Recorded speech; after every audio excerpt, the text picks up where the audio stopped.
Ne yapıyorsun? Çok pis ya. Paspas etti çocuk.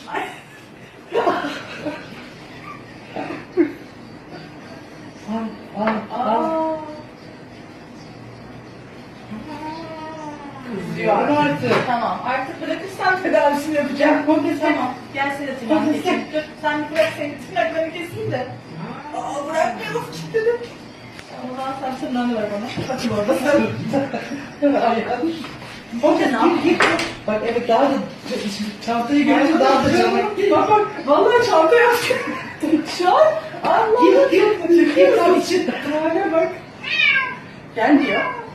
Tamam kontes tamam. Bak bak bak. Hiç böyle bir şey görmemiştim. Tamam aldın içeri tamam.